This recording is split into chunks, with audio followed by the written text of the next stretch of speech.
So hello everyone, welcome back to the stage. We hope you had a good time looking through the expo and checking out some of the student projects, seeing what students have been up to this semester and chatting with each other, asking questions. We hope you learned something, and it was really lovely to meet some new people and get to see your wonderful faces. So we are going to be leaving this event open. So on Hopin, you're still going to be able to access this link until Sunday night. So we'll leave it open for the weekend. You're free to share this link with your family and friends, or come back and look at any of the projects that you didn't get to today.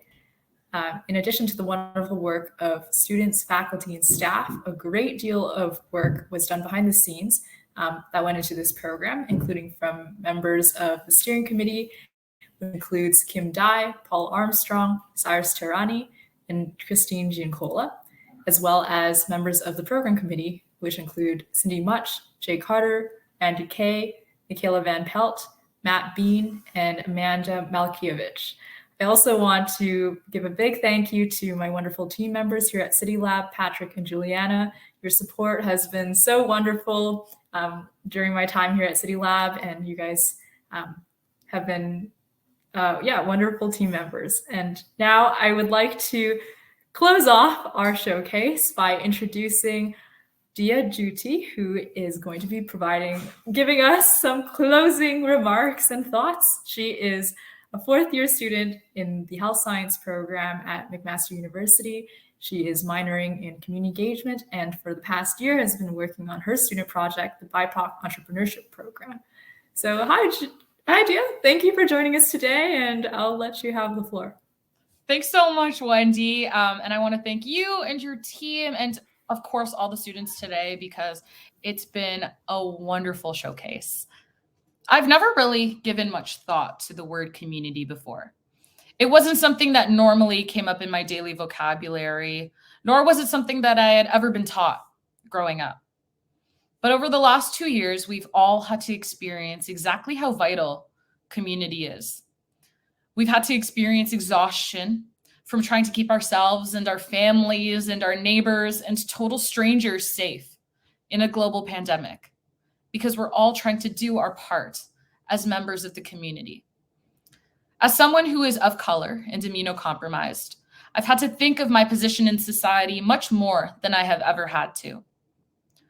But more importantly, I have learned that not having to think so intimately about community is an incredible privilege. Aging populations, those with physical and mental disabilities, those of low socioeconomic status, and especially Black, queer, and Indigenous folks, have always had to lean on community. Thinking about community was never a choice. It was a form of safety. For example, to us LGBTQIA plus individuals at Pride in 2019, they showed that community was a form of safety. Working with CityLAB has given me the opportunity to advocate for the essentiality of community.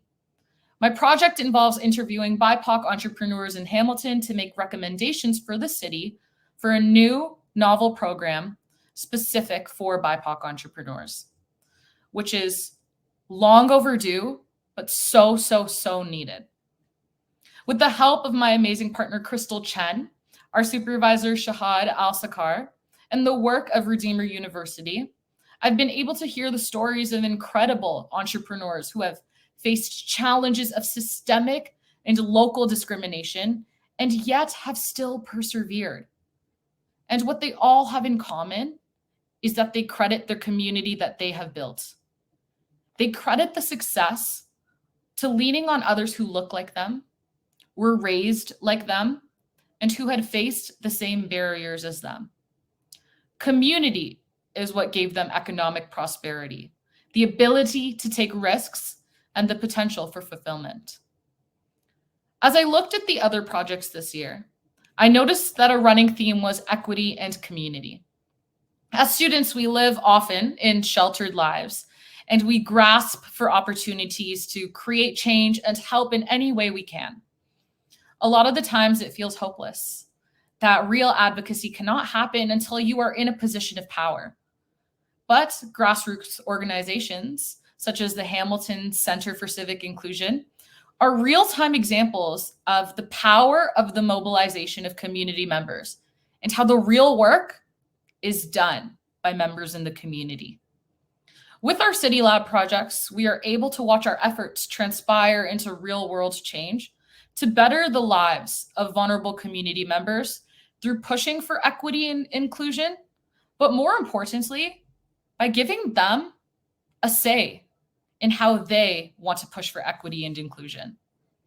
We've also been able to see how community members do the real work.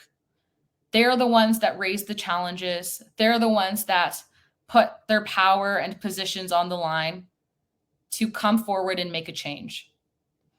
So I want to thank all of you today for inspiring me to take this work into my future career path.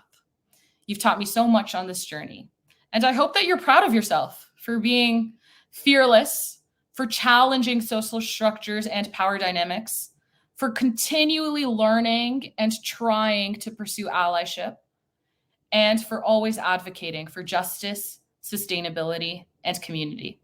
Thank you. Amazing. Thank you so much, Diya. And yes, I completely agree.